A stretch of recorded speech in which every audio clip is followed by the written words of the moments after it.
ذرية من حملنا مع نوح إنه كان عبدا شكورا۔ محترم سامعین کرام، السلام علیکم ورحمۃ اللہ وبرکاتہ۔ ہمارے یوٹیوب چینل پر آپ حضرات کا خیر مقدم ہے۔ تو لیجیے حضرات، حالات حاضرہ پر ایک زبردست نظم لے کر حاضر خدمت ہوں۔ اس نظم کو لکھا ہے جناب شاعر اسلام حضرت مولانا محمد ناظم قاسمی کھرگانوی نے، بآواز محمد عثمان حسانی سہارنپوری۔ سماعت فرمائیں۔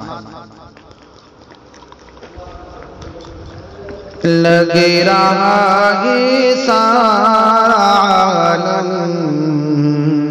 گلستہ ہونے کو ہے، لگ رہا ہے سارا عالم گلستہ ہونے کو ہے، لگ رہا ہے سارا عالم گلستہ ہونے کو ہے، ظلم اور جبر و تشدد پھر دھواں ہونے کو ہے، ظلم اور جبر و تشدد پھر دھواں ہونے کو ہے، جو ستمگر ہے تشدد کرنا جن کی عادت ہے، جو ستمگر ہے تشدد کرنا جن کی عادت ہے، قیصر و کسریٰ کے مانند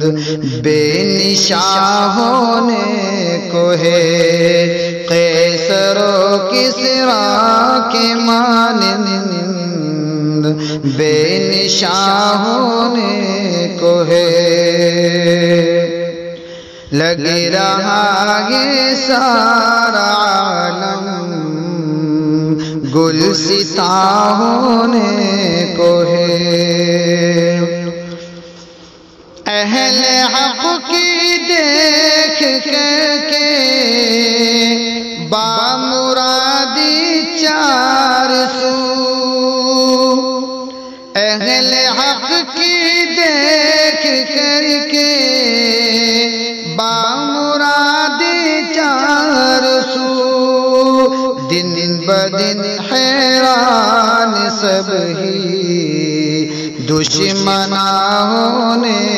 کو ہے،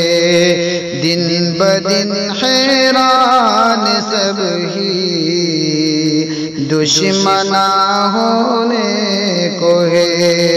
لگ رہا ہے سارا عالم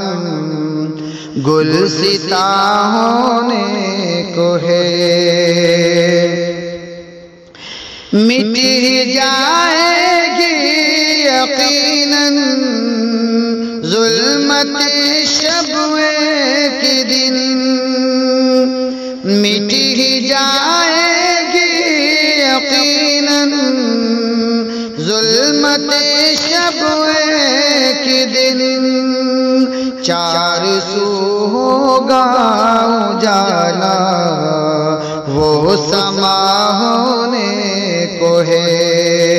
چار سو ہوگا اجالا وہ سما ہونے کو ہے، لگ رہا ہے سارا عالم گلستہ ہونے کو ہے، امت احمد کا یارو پھر سے ہوگا دبدبا، امت احمد کا یارو ہوگا پھر سے دبدبا، نونہالان حرم بھی ایک جاں ہونے کو ہے، نونہالان حرم بھی ایک جاں ہونے کو ہے لگ رہا ہے سارا عالم گلستہ ہونے کو ہے لوگ آئیں گے مساجد کی طرف پھر دوڑ کے لوگ آئیں گے مساجد کی طرف پھر دوڑ کے تو سکون قلب ہوگا وہ عزا ہونے کو ہے تو سکون قلب ہوگا وہ عزا ہونے کو ہے لگ رہا ہے سارا عالم گلستہ ہونے کو ہے دیکھ کر اگلے عجم کی ہمت و جرأت کو اب دیکھ کر اگلے عجم کی ہمت و جرأت کو اب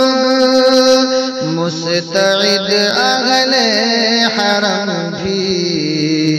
بے گماں ہونے کو ہے مستعد اہل حرم بھی بے گماں ہونے کو ہے لگ رہا ہے سارا عالم گلستہ ہونے کو ہے سارے عالم میں چلے گی پھر اخوت کی ہوا سارے عالم میں چلے گی پھر اخوت کی ہوا دور ہوں گی نفرتیں سب اور اما ہونے کو ہے دور ہوگی نفرتیں سب اور اما ہونے کو ہے الفت و شفقت میں انسان رنج و غم ہر حال میں الفت و شفقت میں انسان رنج و غم ہر حال میں ایک دوجے پر اے ناظم مہرباں ہونے کو ہے ایک دوجے پر اے ناظم مہرباں ہونے کو ہے لگ رہا ہے سارا عالم گلستہ ہونے